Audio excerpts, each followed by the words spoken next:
इस दुनिया में कुछ ऐसी ताकत होती हैं जो शहर को भी जला देती हैं, और कुछ ऐसी होती हैं जो शहर को याद भी नहीं रखती। एक सजा देता है, एक सिर्फ देखता है, एक आग है और एक वक्त से बाहर खड़ा सच। आज लड़ाई मुक्कों की नहीं, आज गिल्ट वर्सेस लॉजिक की है। Ghost rider versus Manhattan.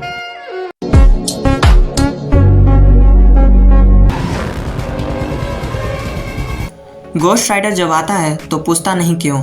उसकी आग दुश्मन को नहीं जलाती, वो गुनाह को याद दिलाती है।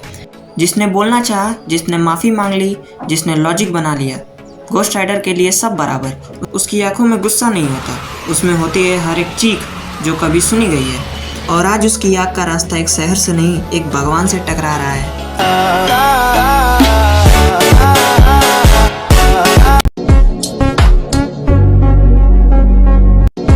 डॉक्टर मैनहट्टन लड़ता नहीं, वो रिएक्ट नहीं करता। उसके लिए आज, कल और कल के बाद सब एक पल है।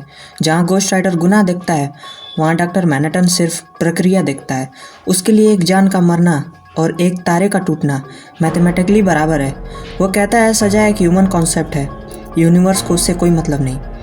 और यहीं से आग पहली बार हिचकिचाती है।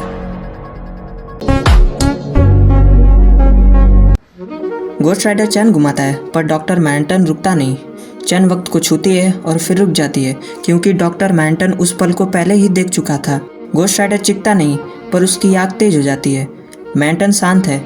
वो बोलता है, तुम सजा देते हो क्योंकि तुम्हें दर्द महसूस होता है, मैं नहीं देता क्योंकि मुझे कुछ महसूस नहीं होता। और पहली बार गोस्ट राइडर को समझ आता है कि ये दुश्मन जलता नहीं।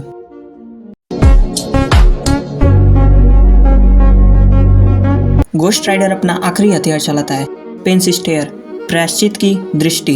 वो आंखों में देखता है और गुनाहों को जिंदा कर देता है। लेकिन डॉक्टर मैनहट्टन के पास यादें ही नहीं होती जो उसे सताएं। उसके लिए सब कुछ पहले ही हो चुका है। मैनहट्टन बस इतना कहता है, मैंने अपना फ्यूचर देखा है, उसमें तुम मुझे जला नहीं पाते। और आग पहली बार कम पड़ जाती है।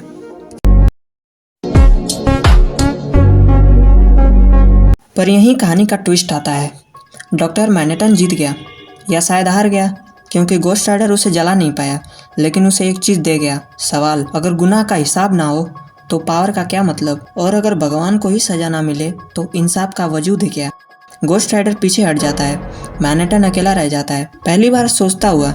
और इसलिए ये लड़ाई कभी ख़त्म नहीं होती, क्योंकि जब आग सोचना शुरू करे और भगवान महसूस करने लगे तो यूनिवर्स हिल जाता है।